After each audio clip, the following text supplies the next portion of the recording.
Hello everyone, welcome to my channel. This is Priya Bhargav. Today we are going to do Unit 2 Pro-Social Behavior and Factors Contributing to Pro-Social Behavior. Friends, this is Unit 2 of Block 2 MPC 004 Advanced Social Psychology. Since you have been watching my videos, so you must be aware that I'm making different videos from the same chapter on different topics.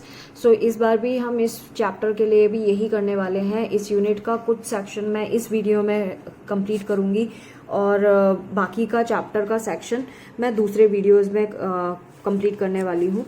In videos के link description section में आप ढूंढ सकते हैं, आपको आराम से मिल जाएगा. So let's start with the first sub section of this unit. First topic is pro-social behavior. As most of you must be knowing, जहाँ पे भी ये स्टार का मार्क मिलता है इसका मतलब है कि ये चैप्टर, ये सेक्शन प्रीवियस एग्जाम्स में आ चुका है और आगे भी एग्जाम्स में आएगा. सो आपको इस सेक्शन की अच्छे से प्रिपरेशन करनी है. प्रो-सोशल बिहेवियर एक ऐसा बिहेवियर है जहाँ हम वॉलंटरीली किसी दूसरे की हेल्प करते हैं. बट इसमें एक चीज़ ये होती है कि हम इसके बदले कुछ लेना चाहते हैं. उसके बदले हम या तो ब्लेसिंग्स लेना चाहते हैं, या हम सोशल रिवार्ड की वजह से ऐसा करते हैं, या हम साइकोलॉजिकल रिवार्ड की वजह से ऐसा करते हैं, हम खुद को अच्छा महसूस कराने के लिए भी ऐसा करते हैं. तो प्रो सोशल बिहेवियर वो बिहेवियर है जहां हम दूसरे की हेल्प करते हैं अपनी इच्छा से. वॉलंटरी मतलब अपनी इच्छा से दूसरों की हेल्प करते हैं, लेकिन इसके पीछे हमारा मकसद होता है कि हम खुद को हैप्पी फील कराना चाहते हैं, या हम ये चाहते हैं कि समाज हमें उस नज़र से देखे, उतनी इज्जत दे क्योंकि हम दूसरों की मदद करते हैं. जो आप पॉलिटिशियंस में अक्सर देखते हैं कि वो वोट के खातिर लोगों की हेल्प करते हैं और दिखाते हैं, तो ये प्रो सोशल बिहेवियर माना जाता है. कुछ लोग डिप्रेस होते हैं या फिर कुछ लोगों को उनकी खुद की लाइफ में बड़ा प्रॉब्लम्स होती हैं, तो अपनी टेंशन को रिलीव करने के लिए वो दूसरों की हेल्प करते हैं. तो this kind of behaviour is pro social behaviour. एक और तरीके का चीज़ इसमें बताया है, जैसे प्रो सोशल, आई होप आपको समझ में आ गया होगा क्या कहना चाह रही हूँ. यहाँ कुछ एग्जाम्पल्स भी इन्होंने दिए हैं, जैसे कि हम किसी से कुछ सामान शेयर कर लेते हैं, अपनी लाइफ को रिस्क में डाल के किसी की हेल्प कर देते हैं, किसी को इमोशनली सपोर्ट कर देते हैं जब वो दुखी होता है. ये सारी चीज़ें आती हैं. Now coming to pro social behaviour and altruism में फ़र्क क्या होता है. प्रो सोशल बिहेवियर, जैसे मैंने बताया कि हमें साइकोलॉजिकल या सोशल रिवार्ड चाहिए होता है, इसीलिए हम किसी की हेल्प करते हैं. एल्ट्रुइज्म होता है जब हम बदले में कुछ नहीं चाहते, लेकिन हम अपनी इच्छा से किसी को कुछ फेवर देते हैं, किसी की हेल्प करते हैं, लेकिन उसके बदले में हमारी कोई एक्सपेक्टेशन नहीं होती, किसी भी रिवार्ड की एक्सपेक्टेशन नहीं होती, तो वो एल्ट्रुइज्म माना जाता है. तो एल्ट्रुइज्म एक सेल्फलेस हेल्प है जो हम करते हैं, पूरे दिल से करते हैं, पूरा अपनी इच्छा से करते हैं, सो दैट हम किसी को हेल्प कर सकें. और दोनों प्रो सोशल एंड एल्ट्रुइज्म को हम वाइस वर्सा करके यूज नहीं कर सकते. आप प्रो सोशल को एल्ट्रुइज्म नहीं बोल सकते और एल्ट्रुइज्म को आप प्रो सोशल नहीं बोल सकते. दोनों में फर्क है. सो इन्होंने यही चीज डिफरेंस ये बताया है. फिर इन्होंने मेजर डिफरेंस यही बताया है कि एल्ट्रुइज्म जो होता है उसमें कोई सेल्फ इंटरेस्ट का पार्ट नहीं होता. ये सबसे बड़ा डिफरेंस है दोनों में. जैसे कि प्रो सोशल का एक बड़ा एग्जाम्पल ये है जहाँ पे हम अपना रिवार्ड मानते हैं कि कहीं किसी फंड में हम पैसा जमा करते हैं, तो हमें लगता है कि हाँ हम क्यों करते हैं, क्योंकि हमें टैक्स एग्जम्पशन मिल जाता है. तो टैक्स एग्जम्पशन की वजह से अगर हम पैसे किसी को दे रहे हैं, किसी फंड में जमा कर रहे हैं या किसी एनजीओ को दे रहे हैं ATG के चक्कर में, तो वो प्रो सोशल बिहेवियर है, इट्स नॉट एल्ट्रुइज्म. सो ये इन्होंने बताया. इन्होंने एक और चीज़ यहाँ पे एक्सपेरिमेंट की थी, certain historical aspect of pro social behaviour. Pro social behaviour क्यों होता है और क्यों नहीं होता है, वो सारी चीज़ें बताई हैं. एक किटी जेनोवेस करके एक USA का बहुत इंसिडेंट था जो 1990 में कौन ने बताया था. अर्ली 1970s में pro social behaviour term introduce कराया गया था और 1990 में इसका एक एग्जाम्पल देखने के लिए मिला था. 13 मार्च 1964 में किटी जेनोवेस जो थी उनका मर्डर हो गया था। मर्डर कैसे हुआ था कि वो अपने कुछ कार पार्क करके अपने अपार्टमेंट में जा रही थी, रास्ते में एक सडनली एक बंदा आता है और उनको स्टैब कर देता है पीछा करते हुए, और दो बार स्टैब कर देता है, पीछे से चाकू मार देता है। पास पड़ोस के बहुत सारे लोगों ने ये इंसिडेंट देखा, लेकिन किसी ने भी उनकी मदद नहीं करी आके। वो बस चिल्लाते, एक आध ने चिल्ला दिया कि लड़की को छोड़ दो करके, एंड किसी के चिल्लाने से वो बंदा भाग गया, लेकिन किसी ने आके हेल्प नहीं करी। वहाँ 38 नेबर्स थे जिन्होंने ये इंसिडेंट होते हुए देखा, लेकिन सबने इग्नोर कर दिया उसको पूरी तरीके से। उसकी हेल्प की जो चीखें थी वो सुनते रहे लोग, लेकिन कोई हेल्प करने आया नहीं उसकी, और अल्टीमेटली वो बंदा भाग गया उसका खून करके। ऐसी एपैथी क्यों देखने के लिए मिली, क्यों लोगों में इतना इनडिफरेंस देखने के लिए मिला, क्यों किसी ने हेल्प नहीं करी? तो इस टर्म के लिए इस चीज के लिए एक टर्म यूज किया गया है जिसे बोलते हैं बायस्टैंडर एपैथी। बायस्टैंडर एपैथी का बिहेवियर नोटिस होता है, इसको बायस्टैंडर इफेक्ट भी कहते हैं, जिसमें हम ये सोचते हैं कि इतने सारे लोग हैं, ये सिर्फ मेरी रेस्पॉन्सिबिलिटी नहीं है, यानी जो रेस्पॉन्सिबिलिटी है वो डिवाइड हो गई होती है, डिफ्यूज हो जाती है। हम दूसरे से एक्सपेक्ट करते हैं अरे वो सामने वाला नहीं आया, हम सोचते हैं वो इंसिडेंट इतना सीरियस है ही नहीं, हमें लगता है कि कोई और आके करेगा, कोई हम क्यों करे करके। तो इस तरीके से ये जो बायस्टैंडर एपैथी हो जाती है, या बायस्टैंडर इफेक्ट जिसे कहते हैं, कि कोई इंसान तकलीफ में है लेकिन बहुत सारे लोग कंफ्यूज हो जाते हैं क्या करना है, इमरजेंसी सिचुएशन हो रही है, वो क्या एक्शन लेना है लोगों को पता ही नहीं होता। वहाँ पे ज़्यादा हेल्प की चांसेस होती है जहाँ पे लोग कम होते हैं। अगर जहाँ इंसिडेंट हो रहा है वहाँ एक आध बंदा होगा तो वो ज़रूर हेल्प करेगा, वो ज़रूर कुछ एक्ट करेगा, क्योंकि उसको पता है कि मैं ही यहाँ पे हूँ करने वाला, तो वो क्लियर कट आइडिया रहता है कि उसको एक्ट करना है। लेकिन जब बहुत सारे लोग होते हैं तो सारे इस बात को लेकर कंफ्यूज हो जाते हैं कि कौन करेगा इस चीज़ के लिए। इन्होंने यहाँ पे एक और एग्जाम्पल दिया है, जैसे कि एक पार्टिसिपेंट्स थे, उनको क्वेश्चनर फिल करने के लिए बिठा दिया और उस कमरे में स्मोक छोड़ दी गई रूम में।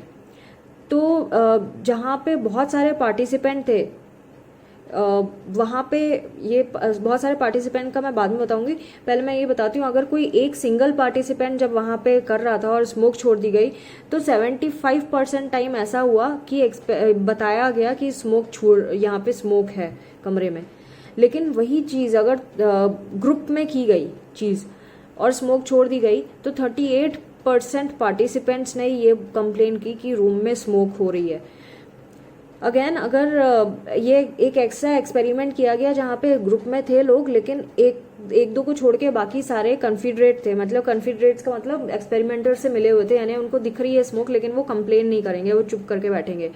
सो बाकी दो को पता है, लेकिन जब स्मोक निकली तो कन्फिडरेट्स जो थे उन्होंने तो कोई कंप्लेन नहीं करी, और जो दूसरा बंदा था जो कन्फिडरेट नहीं था उसने भी कंप्लेन नहीं की। मतलब कि 10% पार्टिसिपेंट ही थे जिन्होंने स्मोक की कंप्लेन की। इसका मतलब ये है कि हम जब कम होते हैं क्वांटिटी में तो हम ज़्यादा रेस्पॉन्सिबल होते हैं, और जब जैसे ही क्वांटिटी बढ़ती है लोगों की तो रेस्पॉन्सिबिलिटी डिफ्यूज़ हो जाती है, सेंस ऑफ रेस्पॉन्सिबिलिटी डिफ्यूज़ हो जाती है। तो इन्होंने यही बताया मेजर फैक्टर क्या है जो बायस्टैंडर इफेक्ट क्रिएट करता है। तो आप समझ गए होंगे बायस्टैंडर इफेक्ट मतलब देखते हुए भी एक्ट नहीं करना, उसको बायस्टैंडर इफेक्ट कहते हैं। तो पहला ये था कि डिफ्यूजन ऑफ रेस्पॉन्सिबिलिटी हो जाती है, ज़्यादातर ऑब्जर्वर्स बस देखते रहते हैं एंड उनको समझ ही नहीं आता कि अब एक्शन लेना चाहिए करके, या उनकी रेस्पॉन्सिबिलिटी है एक्शन लेने की। उनको लगता है कि ये जितनी भी रेस्पॉन्सिबिलिटी है वो शेयर हो गई है, मतलब सब में सबकी ड्यूटी थी, एक बंदा अपने ऊपर लेता ही नहीं है उस चीज़ को। दूसरा रीज़न ये है कि उनको पता ही नहीं है कि सोशली एक्सेप्टेबल बिहेवियर ऐसी सर्कमस्टेंसेज में है क्या, मतलब उन्हें क्या करना क्या है इन सर्कमस्टेंसेज में, और क्या लोग उनके बिहेवियर को सही जायज़ ठहराएंगे अगर उन्होंने एक्ट कर दिया। तो जब वो ये डिसाइड नहीं कर पाते कि करेक्ट बिहेवियर क्या होगा, सोशली एक्सेप्टेबल बिहेवियर क्या होगा, तो ऑब्जर्वर्स फेल हो जाते हैं रिएक्ट करने के लिए। वो उस सिग्नल को ले ही नहीं पाते, कैप्चर ही नहीं कर पाते कि अब एक्शन का टाइम आ गया है। तो ये दो रीजंस है। Now coming to next topic, pro social behaviour in emergency situation. अगर कोई इमरजेंसी सिचुएशन हो गई तो डार्ले एंड लटाने ने 1969 में ये 5 स्टेप्स बताए थे कि इमरजेंसी सिचुएशन में रेस्पॉन्स के स्टेप्स क्या क्या होते हैं। First thing, noticing the emergency. पहली चीज़ ये है कि पहले तो हमें ये समझ में आना चाहिए कि कोई इमरजेंसी हुई है। कभी कभी हम किसी और काम में जल्दीबाजी में लगे रहते हैं और कुछ इंसिडेंट हो भी रहा होता है बहुत बड़ा वाला, हमारा ध्यान ही नहीं जाता कि इतना बड़ा इंसिडेंट हो गया until it comes in news. तो पहली बात तो ये कि इमरजेंसी हो गई है ये पता करना, नोटिस करना कि इमरजेंसी है। सेकंड है interpretation an emergency as an emergency, यानी कि दूसरा चीज़ है पहचानना कि कोई इंसिडेंट इमरजेंसी है भी या नहीं है। आप किस सिचुएशन को इमरजेंसी मानोगे। तो अगर हम यही नहीं समझ पाते कि कोई सिचुएशन इमरजेंसी की कैटेगरी में आता है कि नहीं, तो हम एक्ट नहीं करेंगे। सो ज़्यादातर लोगों में यही होता है कि दे गेट कंफ्यूज एंड उनको समझ ही नहीं आता कि इमरजेंसी हुई है। तो इमरजेंसी को आइडेंटिफाई करना ज़रूरी है। Third step, assuming that it is your responsibility to help. फिर उसके बाद यही जो मैंने बताया bystander effect, bystander effect नहीं होना चाहिए। मतलब कि आपको अपनी जिम्मेदारी समझनी है कि उस वक्त अगर मैं अकेला होता तो मैं क्या करता। दूसरे लोग तो हैं, छोड़ो, फॉरगेट अबाउट इट। लेकिन अगर आप अकेले होते तो आप क्या करते ऐसी सिचुएशन में, आप कैसे इस इंसान की हेल्प करते। तो ग्रुप में होने के बाद भी उतनी ही जिम्मेदारी से करना, वो पता होना ज़रूरी है कि ये आपकी रेस्पॉन्सिबिलिटी है किसी को हेल्प करना। आप रेस्पॉन्सिबिलिटी को डिफ्यूज़ नहीं कर सकते। Fourth point is knowing what to do. उसके बाद ये जानना ज़रूरी है कि अगर आपको पता भी चल गया कि भाई ये ऊपर के सारे पॉइंट आपको पता चल गया, इमरजेंसी है, कोई इंसिडेंट को आप इमरजेंसी बोलेंगे कि नहीं। उसके बाद पहली चीज़, आप इमरजेंसी को इंसिडेंट होते हुए देखेंगे, फिर आप सोचेंगे कि ये इमरजेंसी है कि नहीं है। तीसरा कि आप ये सोचेंगे कि ठीक है मेरी रेस्पॉन्सिबिलिटी है। उसके बाद पॉइंट आता है, क्या आपको पता है आपको करना क्या है इस सिचुएशन में, आप क्या करेंगे अगर आपने कोई इमरजेंसी देख भी ली, तो वो आपको पता होना ज़रूरी है। And making the decision to help. And फिर लास्ट फिफ्थ पॉइंट है कि चलो आपको पता भी है कि आपको ये करना है, अब आप को डिसाइड करना है कि आप ये करना भी चाहते हैं या नहीं। ऐसा तो नहीं बाद में आप बोलोगे कि यार मेरा घाटा हो गया, मेरा बड़ा नुकसान हो गया, मुझे इसमें पढ़ना ही नहीं था, ऐसी वाली फीलिंग नहीं आनी चाहिए। तो दीज आर 5 पॉइंट्स जो प्रो सोशल बिहेवियर कैसा होना चाहिए इमरजेंसी सिचुएशन में। Now coming to another topic, factors affecting helping behaviour. ऐसी कौन सी चीज़ें हैं जो हमारे ऊपर असर डालती हैं और किस वजह से हम दूसरों की हेल्प करने के लिए इंटरेस्टेड होते हैं। तो फर्स्ट फैक्टर है फिजिकल अट्रैक्टिवनेस। कोई इंसान अगर फिजिकली अट्रैक्टिव है और या उसकी पर्सनैलिटी बड़ी अट्रैक्टिव है, तो you people would be willing to help. मतलब हम उन लोगों की हेल्प करेंगे जो फिजिकली ज़्यादा अट्रैक्टिव है as compare to unattractive people. आप खुद ही देखो, कोई अगर गाड़ी से उतर के मेम साहब आती हैं और बोलती है वो प्लीज़ हेल्प मी, तो हम जल्दी से जाके उनकी हेल्प कर देते हैं। लेकिन अगर कोई गरीब औरत आके वही चीज़ बोलती है कि साहब हमारी मदद कर दो, तो हम दूसरी बार सोचते हैं इसकी मदद करनी चाहिए कि नहीं करनी चाहिए, बट उन मैडम की जल्दी से कर देते हैं। सो पर्सनैलिटी बहुत मैटर करती है कि how that person looks like. तो इस physical attractiveness is important. Second point जो हम हेल्प करने के लिए तैयार हो जाते हैं वो है सिमिलैरिटी एंड किनशिप। यानी कि जो इंसान हमारी फैमिली से बिलोंग करता है, हमारे रिश्तेदार से या हमारे नेबर्स में, या आपसे मिलता जुलता इंसान है जिसे आप पहले भी जानते हो या आपके जैसा इंसान है, तो आप उसकी हेल्प करते हैं। सेम एज ग्रुप के लोगों की हम जल्दी हेल्प कर लेते हैं जो हमारे जैसा होता है, या हमारा कोई रिलेटिव है इसीलिए हेल्प कर देते हैं। बट इसका रीज़न क्या है, हम क्यों कर देते हैं? इसका रीज़न है sense of duty, reciprocity, affective relationship. ये चीज़ें, हमारा अटैचमेंट होता है उनसे, हम अपनी जिम्मेदारी समझते हैं, ये अपनी ड्यूटी समझते हैं, दैट इज़ वाई हम कर देते हैं। नाउ रिलीजियोसिटी, कई लोग इसीलिए हेल्प करते हैं क्योंकि वो रिलीजन में बहुत बिलीव करते हैं, ह्यूमैनिटेरियन वैल्यूज़ में बहुत बिलीव करते हैं, वो पुण्य का काम समझते हैं किसी की हेल्प करना, इसीलिए कर लेते हैं। Fourth point, victims perspective. अगर हम विक्टिम की सिचुएशन को समझ पा रहे हैं तो हम उससे एम्पैथेटिक हो जाते हैं, और जो अल्ट्रुइस्टिक बिहेवियर है किसी इंडिविजुअल का, वो विक्टिम के पर्सपेक्टिव के हिसाब से बहुत ज़्यादा बढ़ जाता है। तो हम जब विक्टिम की तकलीफ को समझने लगते हैं ना, हम एम्पैथेटिक हो जाते हैं, तो हम हेल्प कर देते हैं। पर्सनल एक्सपीरियंस मतलब अगर हमारे साथ उसी के जैसा कोई इंसिडेंट हुआ हो तो हम जल्दी से हेल्प करते हैं दूसरे की। हमने अगर कुछ आसपास अपने होते हुए देखा है अपने किसी रिश्तेदार को या फिर अपने साथ खुद के साथ, तब हमारी बहुत ज़्यादा चांसेस होती हैं कि हम ऐसे लोगों की हेल्प कर दें।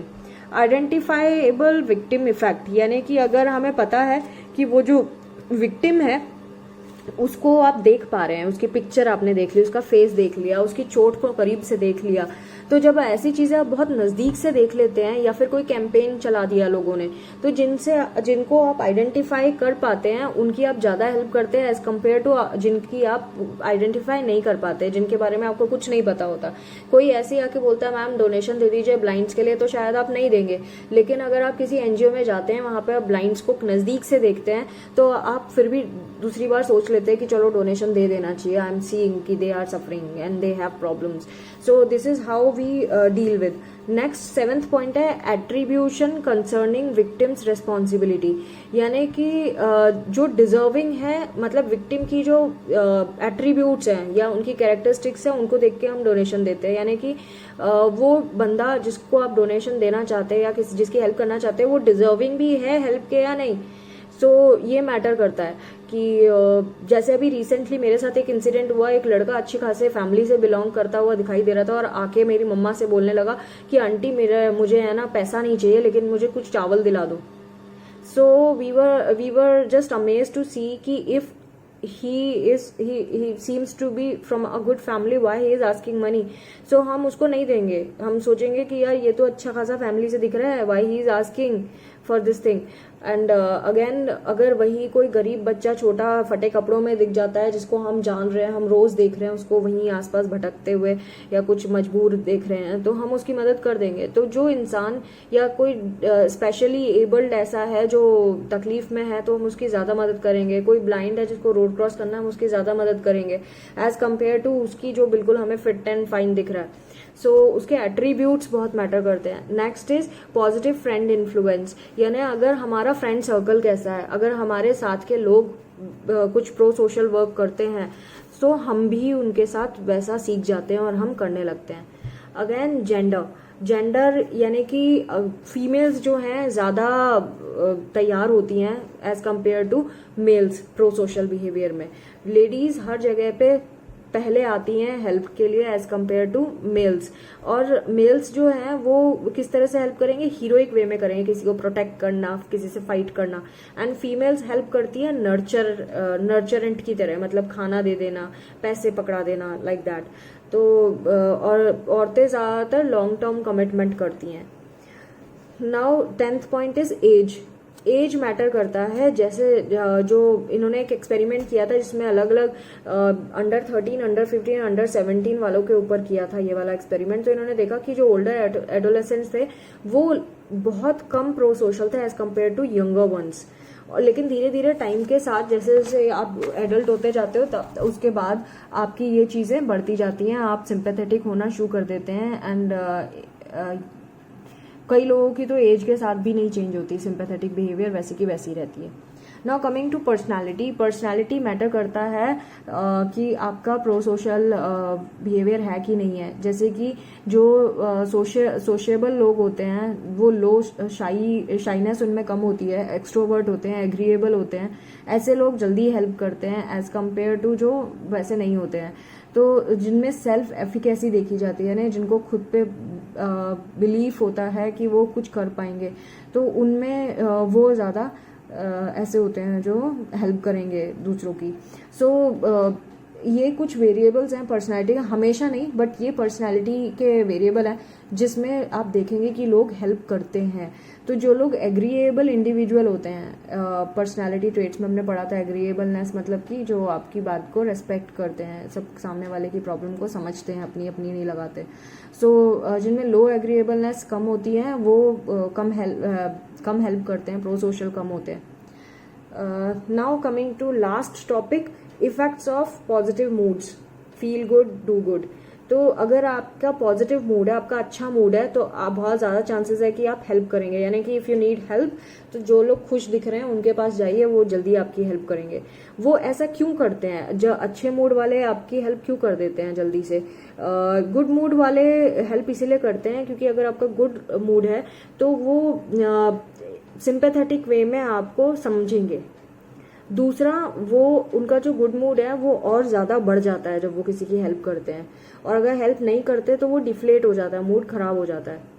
थर्ड पॉइंट है, अच्छा मूड जब होता है तो वो उससे हमें सेल्फ अटेंशन भी मिलती है, इंक्रीज कर देता है good mood.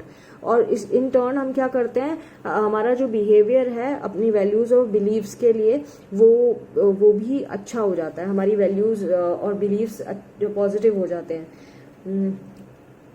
So this was all about pro social behaviour जो हम पढ़ रहे थे। इस वीडियो में इस चैप्टर का इतना ही। नेक्स्ट वीडियो में हम आगे थ्योरेटिकल पर्सपेक्टिव्स कवर करेंगे, और आई थिंक दूसरे वीडियो में ये चैप्टर पूरा हो जाएगा। I hope my videos are useful to you and you understand some of the concepts of this topic. Do not forget to subscribe my channel. Do share my videos with rest of the students so that everybody gets help through these videos. Thanks for watching.